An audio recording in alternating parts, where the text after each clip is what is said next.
Assalamualaikum warahmatullahi wabarakatuh. Waalaikumsalam warahmatullahi wabarakatuh. Bismillahirrahmanirrahim. Alhamdulillah rabbil alamin. Salatu wassalamu ala asyrofil anbiya'i wal mursalin wa ala alihi wa sahbihi ajmain. Yang kami hormati teman-teman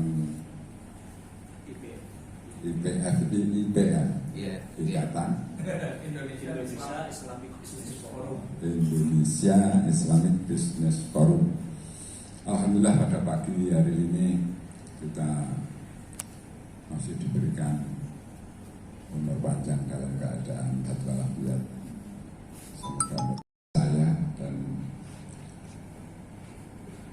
sesuai dengan apa yang diminta dari teman-teman melalui Mas Isram, bahwa pagi hari ini saya diminta untuk menceritakan tentang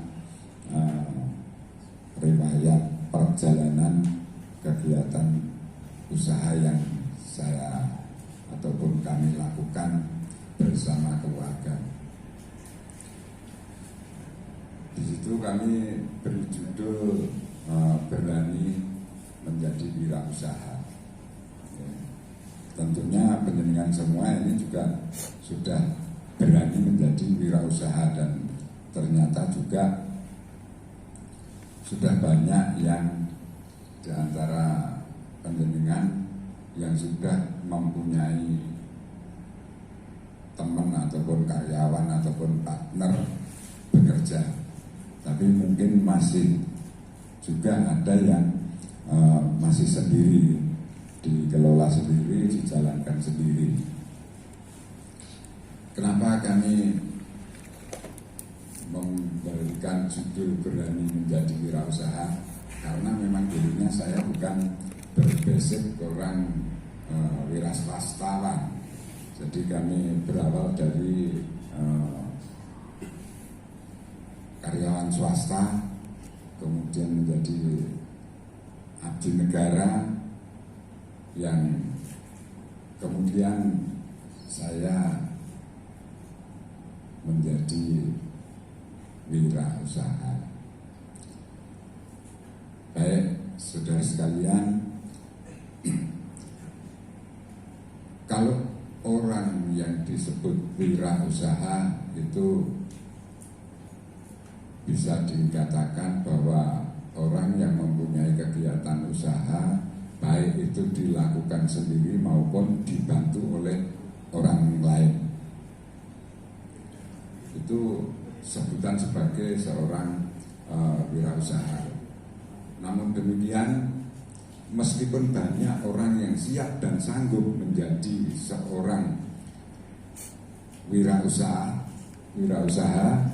akan tetapi tidak banyak yang benar-benar bisa mencapai kewirausahaannya. Karena apa?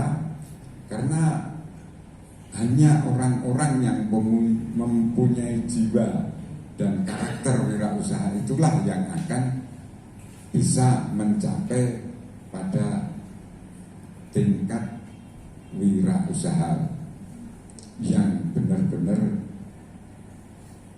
mempunyai hasil dengan kewirausahaannya tersebut.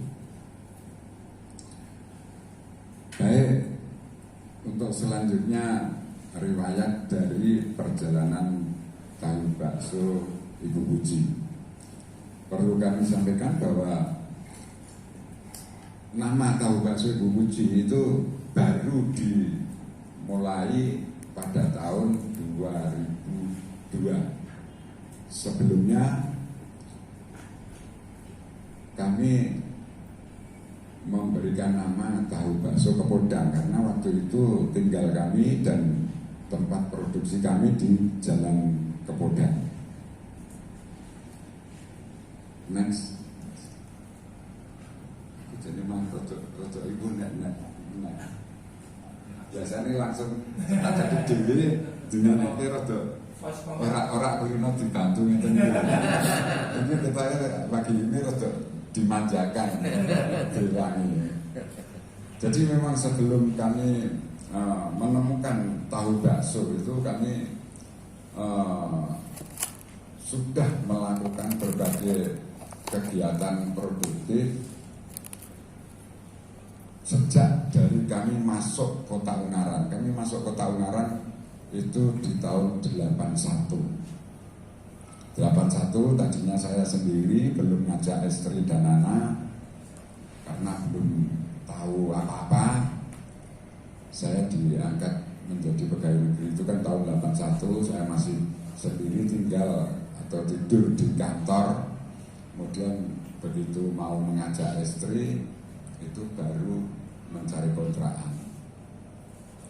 Kontrakan itu sebetulnya coro sekarang mungkin dengan apa ya, kontrakan yang saya tempati itu sebetulnya meskipun status saya waktu itu sebagai pegawai negeri, tapi tempat yang kami tinggali itu sebetulnya tidak layak. Jadi kalau dikatakan sekarang rumah tipe 27 itu pun tidak ada, karena yang kami kontrak itu hanya sambungan apa ya, di samping rumah dikasih empiak gini dengan lebar 2,5 meter, panjangnya ke belakang itu hanya sekitar 5 meter. Bisa jenengan bayangkan seorang pegawai negeri tinggal di tempat seperti itu, untuk dapur dan lain-lain itu masih numpang pada si tuan rumah. Ya itu memang masa lalu saya waktu awal-awal di Ungaran. Alhamdulillah dengan kondisi yang seperti itu kami juga tetap bisa menjalankan kegiatan. Jadi di tahun 81 kami datang di Ungaran pertama kali sudah mencoba untuk ketok boten kredit pakaian. Jadi dari rumah biasanya dulu kalau orang tua itu kan kalau anak sudah menginjak remaja wanita dan orang tuanya ada, itu mesti digawani gelang karo kalung.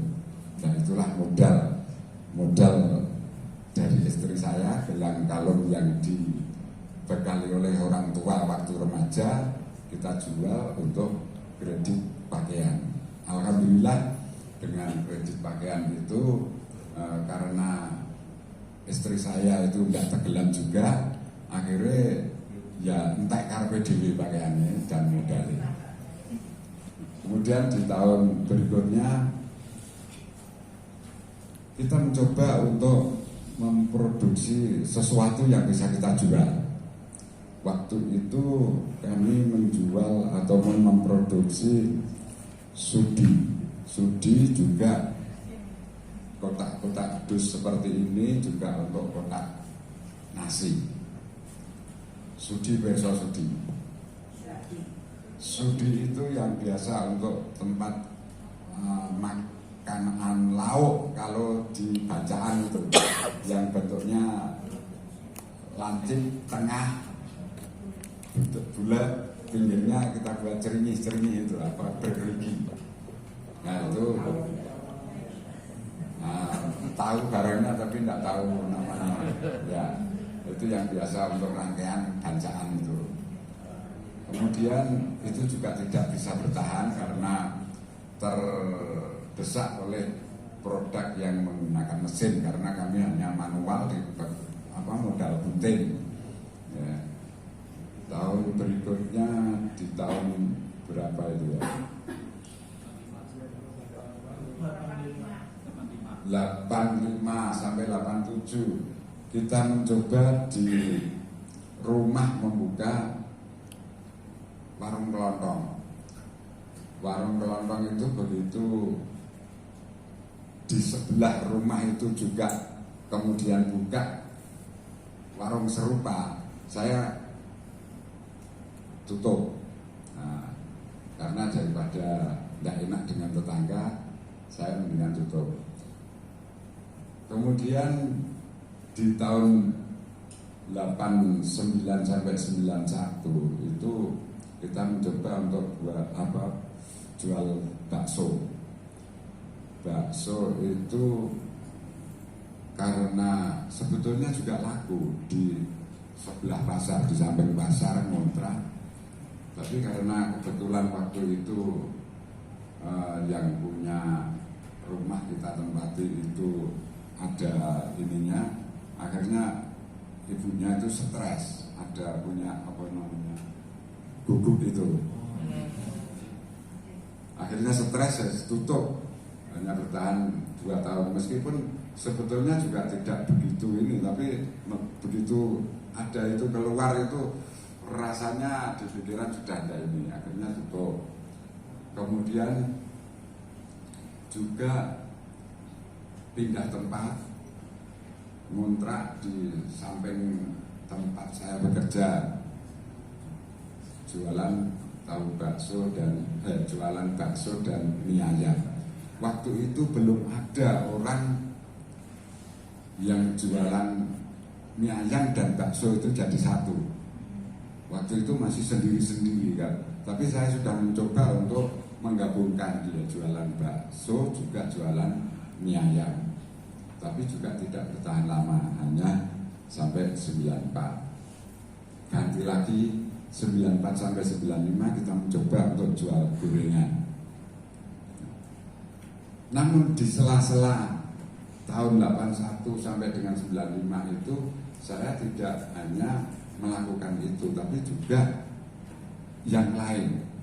Di samping saya bekerja sebagai seorang abdi negara, bisa dikatakan semuanya itu gagal. Baru di tahun 95 itu kami istilahnya mendapatkan inspirasi untuk membuat tahu bakso itu. Awalnya memang ini asli bukan ide awal menggabungkan antara tahu dengan bakso, itu bukan asli ide awal dari kami. Karena waktu itu sudah ada yang membuat tapi hanya asal-asalan gitu. Jadi pokoknya yang penting tahu dan bakso digabungkan, hanya seperti itu. Kemudian kita coba untuk membuat secara spesifikasinya jelas, rasanya punya ciri khas. Nah itu setelah kita mencoba atau membuat percobaan beberapa kali dan sudah kita temukan rasa yang kita inginkan, kemudian spesifikasinya tahu itu juga sudah kita temukan, baru kita mencoba untuk membuatnya. Lanjut. Ketemu di tahun 95, tapi gambarnya itu yang 95 sampai 2002 belum seperti itu. Dulu masih pakai kita buat stempel itu, tahu bakso Kepodang, setiap dusnya di stempel. Kemudian di tahun 2000 baru kita membuat dus itu dengan sablon. Jadi tutup dusnya itu kita sablon. Baru di tahun 2005 itu kita membuat dengan cetakan. Jadi memang bertahap kami melakukan sesuatu. Bisa diibaratkan kalau kita melakukan usaha itu, kalau saatnya kita baru belajar berdiri, ya kita jangan kesusu jalan. Kalau saatnya kita baru bisa jalan, jangan kesusu untuk berlari. Anak kecil itu kalau baru bisa jalan berlari kira-kira jatuh kan? Nah ibaratnya seperti itu kita menjalankan usaha. Jangan sampai kita terjatuh-jatuh. Nah kenapa waktu sebelum tahu bakso itu kami berkali-kali ganti-ganti, karena waktu itu memang kami belum punya komitmen. Dan setelah menemukan tahu bakso itu baru kita punya ataupun kita berkomitmen untuk selalu memperhatikan apa yang kita lakukan, selalu berusaha untuk meningkatkan apa yang sudah kita hasilkan,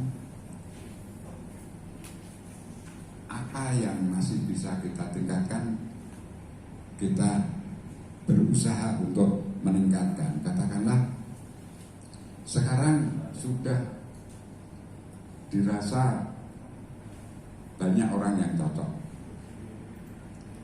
Ini jangan sampai kemudian diturunkan baik itu kualitas.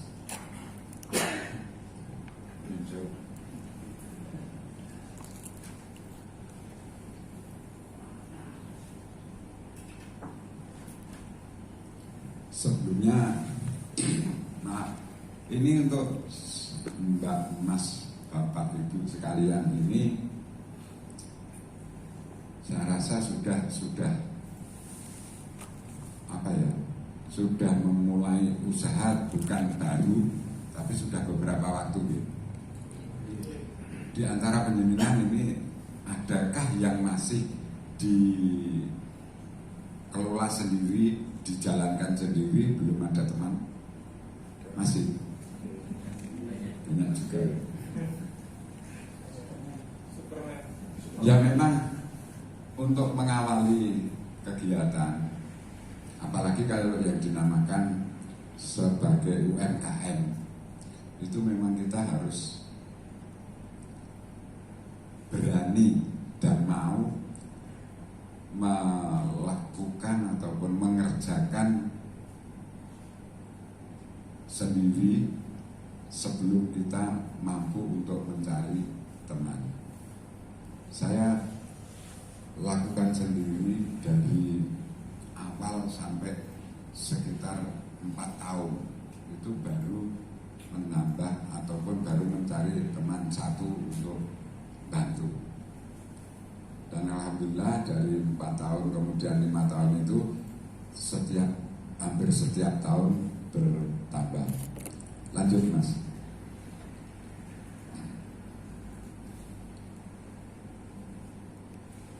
Pemasaran. Jadi pemasaran mungkin penjenengan semua juga sudah mengalami untuk bagaimana kita memulai memasarkan hasil produk ataupun mungkin produk sendiri semua atau ada yang ambil dari orang lain. Rata-rata produk sendiri ya. Bagaimana memulai memasarkan produk sendiri? Tahu bakso Ibu Puji dipasarkan mulai dari door to door. Lanjut Mas.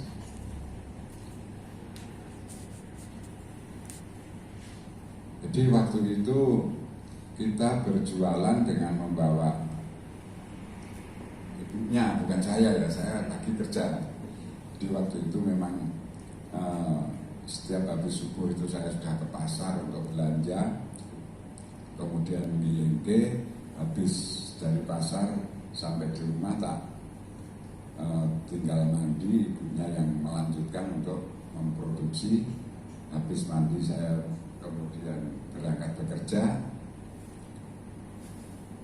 dan setiap hari seperti itu yang kita lakukan.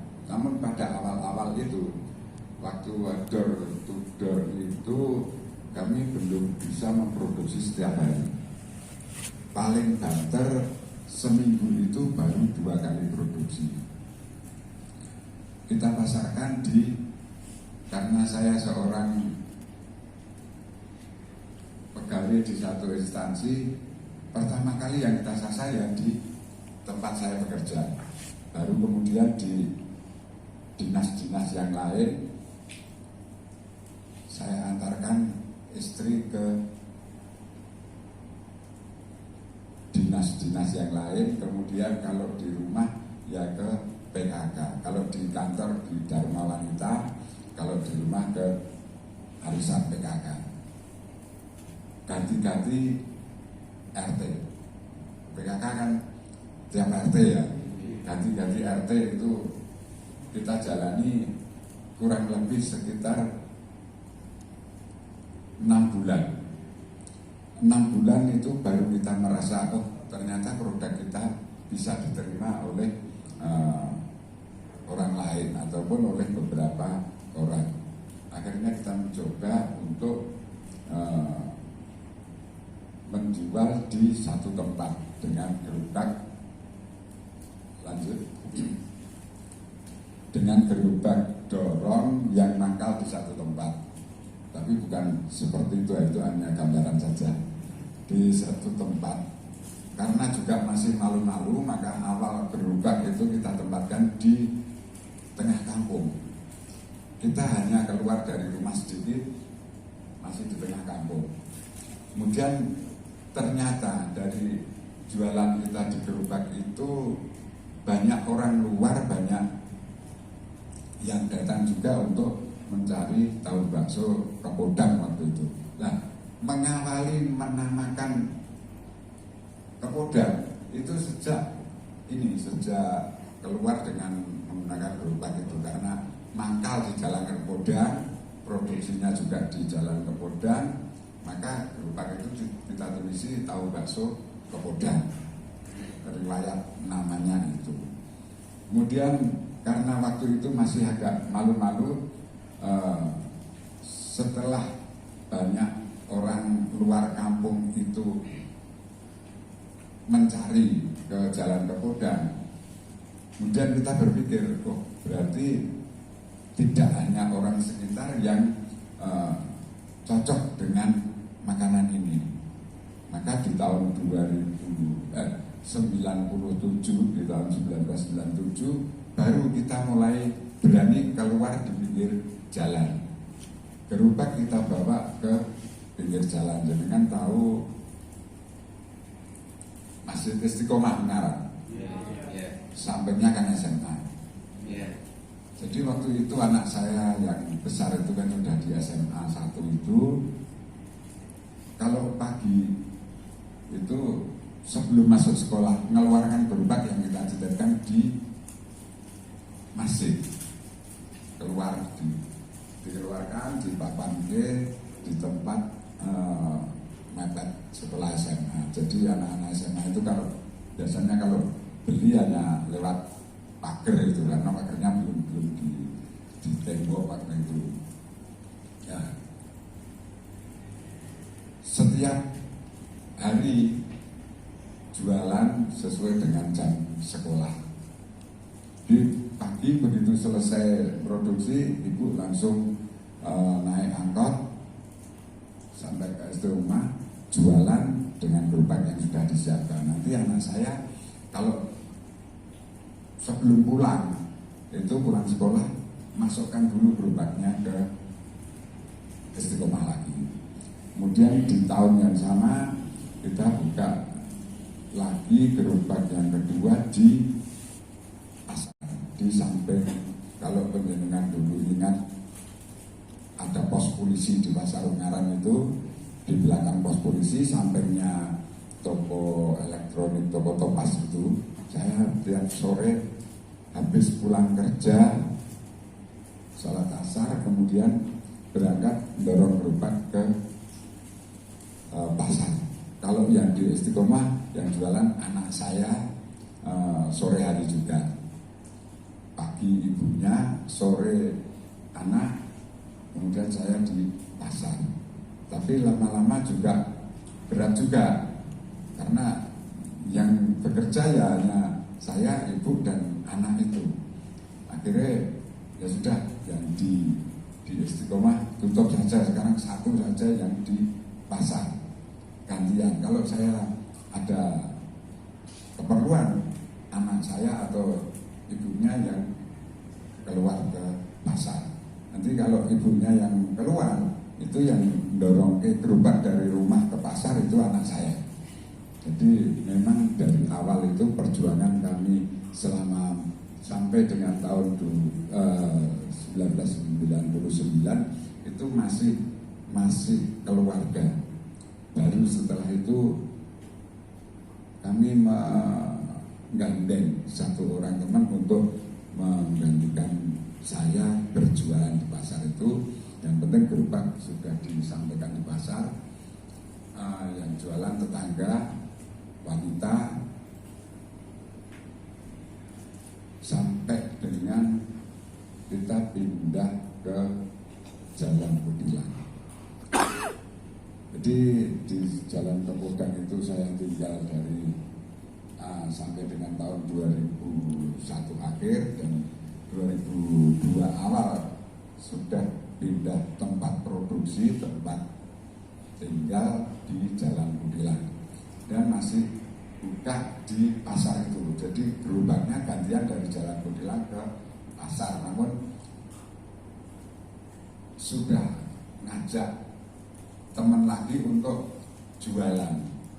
Jadi yang tadinya ikut bantu jualan di pasar dari Kepodang itu kita tarik untuk ikut bantu produksi. Kemudian yang dari Kutilang ke pasar itu kita ngajak satu anak untuk berjualan sekaligus bawa gerobak dari rumah Kutilang ke pasar. Waktu itu anak masih tak suruh sekolah, anak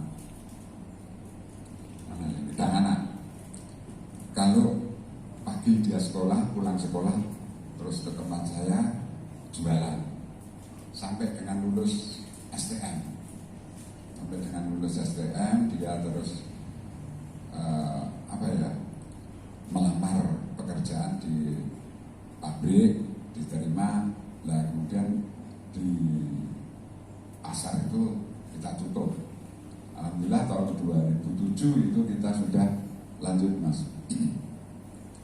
Kita sudah mempunyai gerai. Nah, yang pertama kali di tahun 2007 itu di Jalan MT Lejen Suprapto, di depan gedung PKK. Jadi itu awal pertama kali kita punya gerai di pinggir jalan. Karena waktu di pasar sebelum tahun 2007 itu kami juga jualan, tapi di rumah, di Jalan Kutilang itu di rumah, yang jualan ibu. Kemudian kalau sore keluar di pasar itu yang jualan Mas Agus dari Medang itu. Alhamdulillah di tahun 2007 itu sudah punya gerai. Kemudian di tahun 2009 itu kami, karena di situ kita renovasi, tempat itu kita renovasi, kami ngontrak di Lancari dekat stadion itu yang sampai sekarang masih kita tempati. Nah ini di jalan mau masuk ke stadion itu sampai sekarang dari tahun 2009. Sementara di depan PKK kita renovasi, dan tahun 2010 kita kembali lagi juga kita buka lagi di depan PKK setelah kita renovasi. Namun yang di jalan masuk stadion juga masih kita jalankan. Jadi waktu itu dua, karena di sana juga istilahnya potensi masih jalan, dan ini juga kita buka kembali. Nah, namun demikian begitu kita renovasi itu, konsumen karena itu tempat parkir hanya muat 4 mobil, sedangkan kadang-kadang tamu kalau datang itu bareng-bareng, sehingga parkir itu di jalan. Nah, akibatnya setiap hari kita dikomplain sama Dishub, tidak boleh parkir di jalan. Padahal tempat kita itu hanya muat 4 mobil. Nah ini yang kemudian alhamdulillah dengan kita ditegur, hampir setiap hari ditegur oleh Dishub, itu Allah memberikan jalan keluar. Kita disuruh beli tanah di batas kota yang cukup luas. Ya, kadang-kadang kita mengalami suatu kendala, mengalami suatu kondisi yang kurang mengenakan. Itu kadang-kadang ternyata ada hikmahnya juga. Coba kalau itu kita tidak ditegur oleh Dishub setiap hari, mungkin kita tidak kepikiran untuk mencari solusi, mencari tempat. Nah, akhirnya kita di tahun 2014 itu bisa membuat tempat di batas kota yang luasnya berkali-kali lipat. Nah, sampai sekarang itu kita tetap buka di depan PKK juga masih, di Langan yang masuk stadion juga masih. Tambah itu, kemudian di tahun 2016 kita membuka cabang atau tempat jualan lagi di Semarang di Jalan Bakularse setelah Samokor. Sampai sekarang masih kontrak di sana dan mungkin 2 tahun lagi berakhir masa kontraknya. Belum tahu solusinya nanti bagaimana. Ya itu nunggu apa kehendak Allah nanti bagaimana, kita mengikuti saja. Oke, sementara itu dari perjalanan, oh ya coba dilanjut Mas.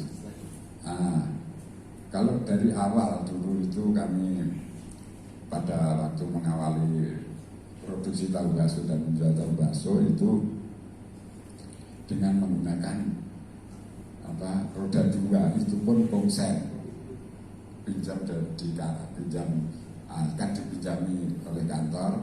Saya dipercaya untuk membawa sepeda motor. Saya korupsinya yaitu bisa korupsi menggunakan fasilitas untuk ngobjek di rumah. Alhamdulillah kalau sekarang mulai dari tahun 2007 itu kita sudah menggunakan roda 4 untuk operasional. Dan 2008 motor itu ditarik kembali oleh kantor karena saya sudah pensiun. Kemudian tentang jumlah karyawan dan omset, mungkin ini Mas Isrom juga menanyakan. Jadi dari tahun 95 itu kita produksi 100 sampai dengan 150, itu pun tidak setiap hari. Namun begitu saat ini sudah mencapai 10 sampai 15 ribu setiap hari. Dan jumlah teman yang awalnya kita kerjakan sendiri sampai saat ini sudah sekitar 130-an teman yang bisa bekerja di tempat kita. Mungkin itu sekilas yang bisa kita sampaikan. Barangkali nanti ada pertanyaan. Oh ya, mungkin kenapa kok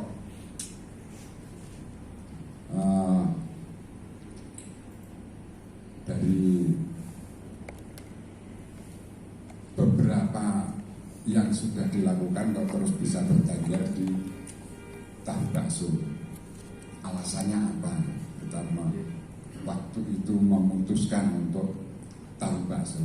Yang pertama, tahu itu menjadi makanan sehari-hari rakyat kita, masyarakat kita. Kemudian bakso juga makanan yang disukai oleh berbagai kalangan. Dan hampir setiap hari itu bakso itu entah berapa kuintal, berapa ton di kota Semarang dan Kabupaten Semarang. Berapa ton daging yang dibuat bakso nyatanya habis. Nah, yang berikutnya karena proses pembuatannya tidak sulit. peralatan yang dibutuhkan juga sederhana. Hanya menggunakan alat-alat yang sudah kita miliki di rumah tangga itu bisa memproduksi tahu bakso. Nah mungkin jenengan di antara mbak-mbak itu juga pengen buat tahu bakso, tak ajari.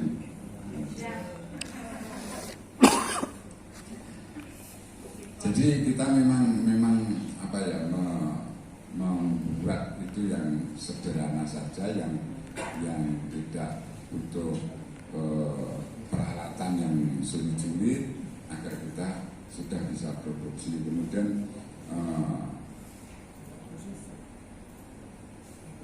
itu masalah teknis teknis harga dan lain sebagainya itu tak pikir pendengar sudah paham semua bahwa kita memang untuk memulai usaha itu kita mencari, kalau mau memproduksi itu mencari produksi yang sederhana saja, yang ringan, kemudian bahannya yang mudah didapatkan, kemudian untuk harga ya kita yang terjangkau saja, yang mulai dari kecil yang penting bisa dijangkau oleh masyarakat. Kemudian untuk tempat itu yang mencari, kalau bisa mencari yang strategis. Kemudian untuk promosi itu yang bikin nama yang mudah dikenal. Kenapa namanya kok dari Pepodang menjadi Ibu Puji ya. Nah ini Mas Isron kemarin juga tanya kenapa kok namanya Ibu Puji. Karena kalau ditulisi atau dimereki tahu bakso Pak Puji itu kurang menarik. Pak itu kurang menjual. Yang gampang ya Bu itu yang menjual. Meskipun namanya Puji itu dari nama saya, tapi gabungan dari panggilan Bu dan namanya saya, itu alhamdulillah kok bisa mudah diingat dan mudah dikenal sehingga orang mencari tidak sulit. Itu sementara, barangkali nanti ada yang ditanyakan. Oh baik, terima kasih.